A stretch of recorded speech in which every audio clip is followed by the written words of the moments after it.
Well, things are heating up over the environment and, in particular, Anthony Albanese's planned overhaul of environmental approvals.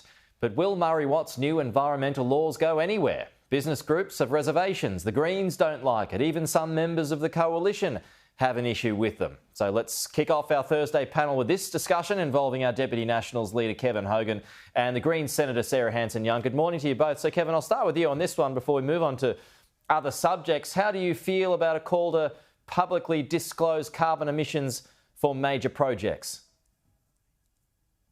Well, look, Pete, we've had a look at this legislation. It's only draft legislation. That's just one of the issues we have. We have forestry industry included as well. So we think this will just make it harder for industry to employ people. We think this will make it harder for industry to produce economic income for this country, and we see that all the time. So we have reservations about this legislation. We won't see the final detail.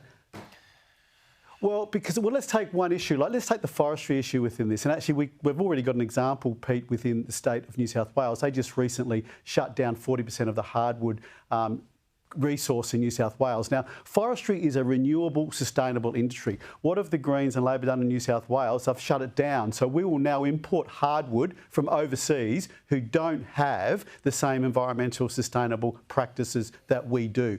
It's to protect koalas, apparently, but when you shut down a place, a national park, weeds grow there and koalas leave because they can't get around the ground because lantana and all that stuff starts to grow, and you have a firebox, a tinderbox. So this legislation that we're talking about today will just be more examples of environmental ideology shutting down industry and shutting down jobs from our country, which is very sad. All right. Sarah Hanson-Young, your thoughts on that? Well, look, this legislation, as we've been given a preview of it as of yesterday. I understand the government wishes to table it in the Parliament next week. And it's got business and industry's fingerprints all over it. Now, I know we're already hearing the business groups and the lobby groups saying, oh, it doesn't go far enough for them. It delivers them pretty much everything they want. And of course, this is meant to be a reform to Australia's environment protection laws. And rather than protecting nature and the environment and laws that are fit for the modern world, we've got carve-outs for industry and business, fast-tracking for big projects, fast-tracking for companies so that they can effectively get their approvals faster, easier and cheaper. Meanwhile, there's very little guarantees for nature in this package. So obviously, there's no guaranteed protection for our native forests, and there's no extra protections for our climate. And that's a fail from my perspective. It's 2025. Our environment laws are meant to protect nature and the environment. And what Murray Watt has put on the table, or is about to put on the table, doesn't look like it does any of those things. OK, but what about that thought by Kevin, Sarah? Just on his issues around forestry in particular and bringing and the issues with bringing hardwood in from other nations. Look, I was trying not to laugh out loud too much when Kevin was speaking there, but really, you think that the koalas need loggers in order to survive? I mean, that is the most backwards, crazy thinking I've heard for a long time.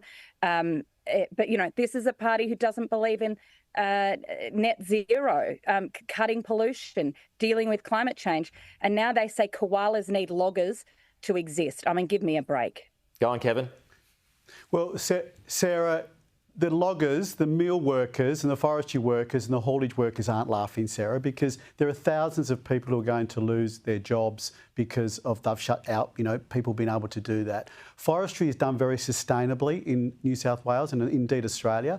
It's a renewable industry. We have very good scientific standards about this. Now, you bring up koalas. I can tell you right now, and I'll take you, Sarah, to national parks in New South Wales where koalas have left because once they stop getting maintained, weeds grow. They can't literally crawl around the ground because there's too much lantana and other stuff. So they leave national parks and go onto private land. So there's no friends. This is not good for koalas either if you want to talk about national parks. And we are also shutting down another industry. And this is just another example too, Pete. We know that the Greens and Labor really don't like what we do in regional Australia. They've shut down the live export industry. They don't like the water that we take out of the Murray-Darling Basin to grow food and fibre for this country.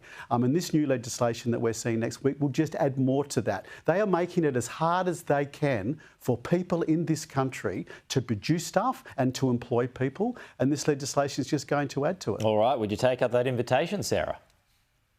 Well, I've actually been to a number of places in New South Wales where koalas are trying to exist, and including the Great Koala National Park, or parts of that, what is meant to be declared as that.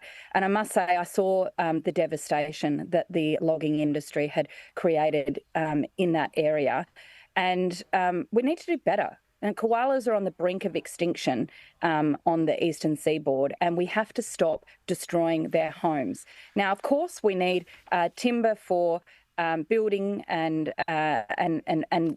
development and existence, but we can do that with plantations. We shouldn't be logging native forests and pushing koalas. Hardwood, you can't.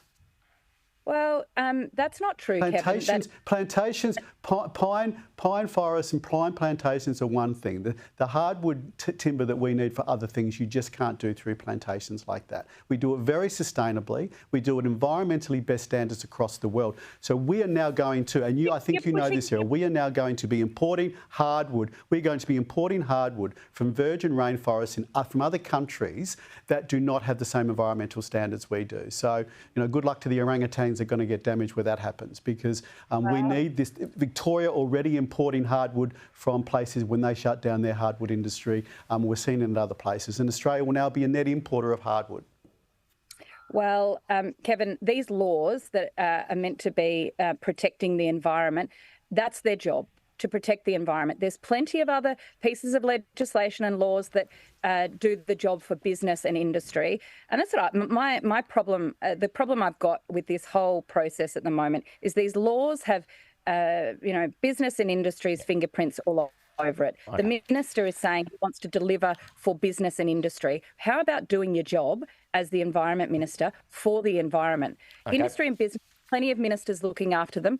The environment minister should be standing up for nature. All right, Sarah, Kevin, appreciate your thoughts on that this morning. That gives you an idea of the kind of arguments that are going to be held in Canberra next week. But thank you both. We'll see you next week.